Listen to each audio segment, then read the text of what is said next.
Okay, welcome back to the channel, guys and girls. Let's just cut straight to the walk round. Let's see what I'm on today. So this is today's bike. It's the BMW F900R. What do we think of it?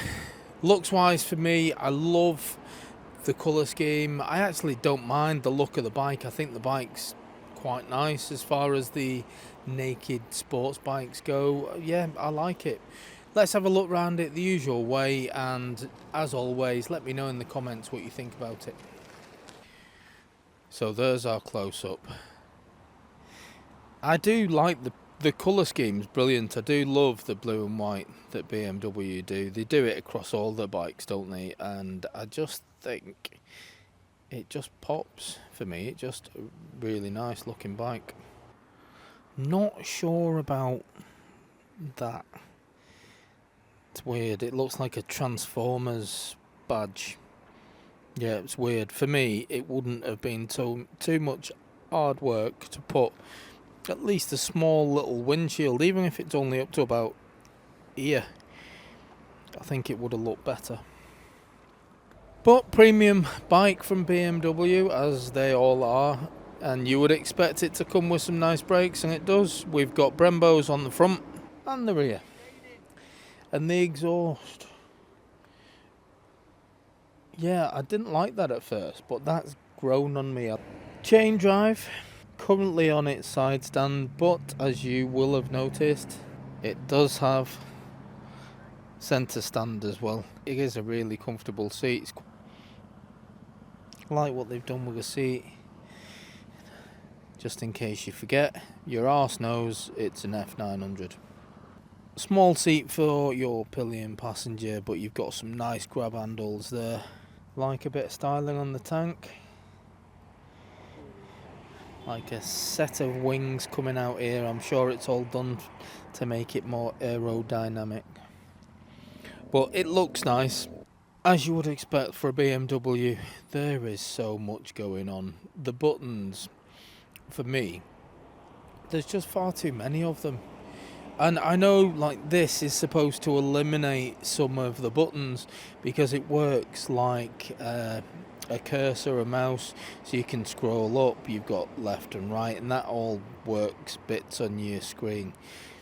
I get that, but then you've also got your horn, your indicators, you've got a menu button, you've got your cruise control, you've got hazard warning lights, you've got, I don't even know what that button is, but you've got that, you've got a pass button, so you've got loads of things going on your left side, and there is a hell of a lot on the menu, so this thing goes through loads. A bit overwhelming. You probably have to spend hours going through it all to see what everything does. I'm not going to do that today, otherwise the video will be about 3 hours long. On the right hand side, a little bit more civilised as far as the buttons go. You've just got your engine cut off switch and your engine start.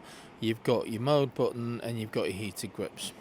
And this has been fitted with the BMW's sat-nav thing. Now that for me, I find those to be an absolute pain, only because I've seen so many bikes that are fitted with this setup, but nobody actually buys the sat-nav itself because the sat-nav is just ridiculously expensive. And it is. Me personally, if I was buying one, I wouldn't get one of those because I just find them to be extortionate. Yes, they've got loads of kit on them. Yes, they're brilliant. It interacts with your little wheel thing there. Brilliant. But for the price of it, you could buy about 5 sat-navs. So, yeah, just too much for me. So this bike is keyless, so as long as the key is in your pocket, you've got an on switch. And this for me is one of the best things about BMW bikes. As far as the TFT screens go, they've got to be class leading. I think they are. They were one of the earliest to adopt the TFT screen, and the screens that they have are amazing. Certainly not getting an issue with any sunlight shining on them. They're not going to disappear like the cheapo ones. Fuel, we've got your rev meter, we've got your speedo, we've got temperatures, we've got times. But you can see when you start messing with these buttons on the left hand side, you can move across, there's media, there's telephone connectivity. There is a lot going on, and there's loads of things to play with, to be fair, but I'm not going to do that today. Now, as far as modes go, there is a mode button on the right hand side. The modes on this are quite basic. You've got a choice of two. So if I press the mode button now, you can see it's in road. Press it again, it goes to rain. So you only have a choice of road or rain.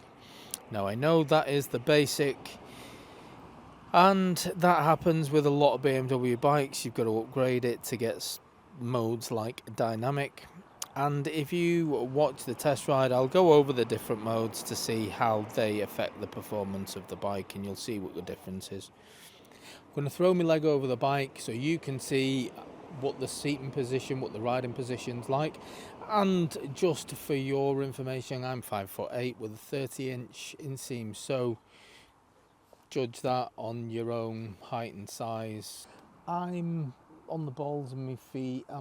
Again, probably, I would say I'm a centimetre or two off getting my heels down as well. It doesn't feel tall. I feel quite secure on it with the balls of my feet down. I don't feel like I'm tiptoeing or anything, so I'm alright with that. What I have noticed with this though, as far as your riding position goes, you're leant forward a little bit, not a lot.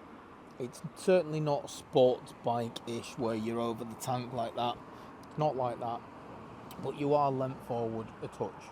Where I do notice it as being really sporty is with your leg position. Your pegs look like they're just set back a touch, only a little bit, but you do notice.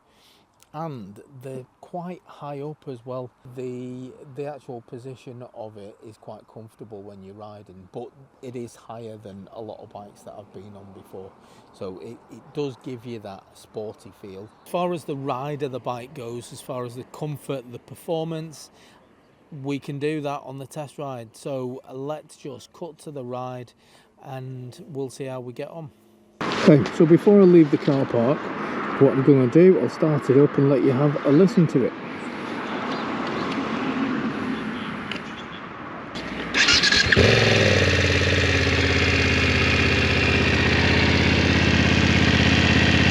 Okay, I'll just give it a little bit of a rev. Sounds quite nice. Sounds typical of a lot of sports bikes, but it's a little bit throatier, I think. But what I'm also going to do while I'm on the car park, I'm going to try a brake test.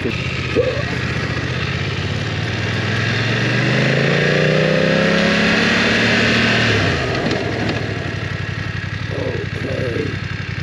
Now the brakes work alright, as you would expect. This is fitted with Brembo brakes, so they are top quality, so you'd expect it to stop, and it does. I did feel the ABS kicking in there though, felt that little bit of a push on my foot, which is good to know that you've got those safety options.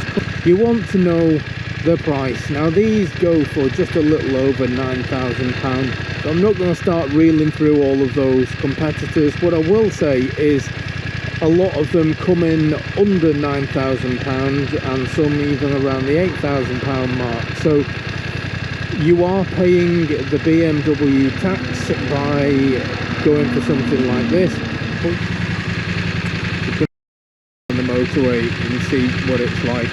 I want to open it up a little bit because at the minute it's fine for just pottering around, but I want to see how it picks its speed up. Right, let's go.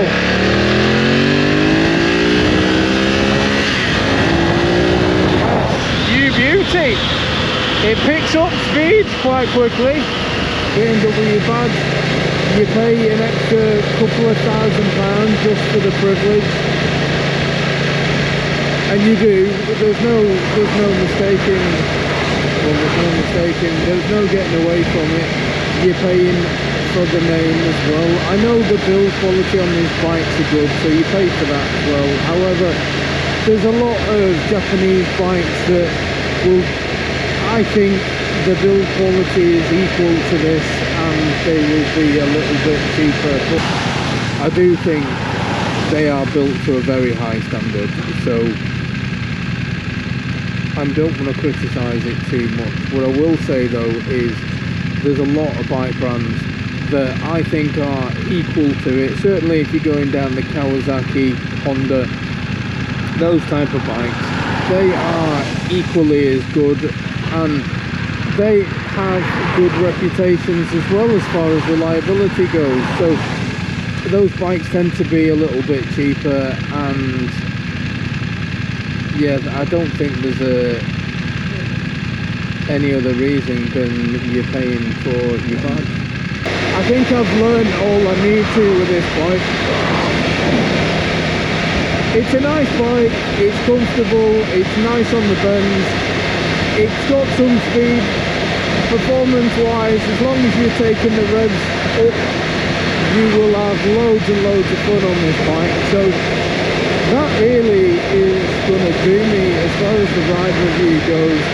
There's nothing else for me to learn with it. It's a nice bike, you just have to rev the nuts out of it to get the best out of it. So that's going to do me. I'm going to take it back to BMW, and yeah, I think that's going to be about it for today. So I will catch you guys on the next one. Laters.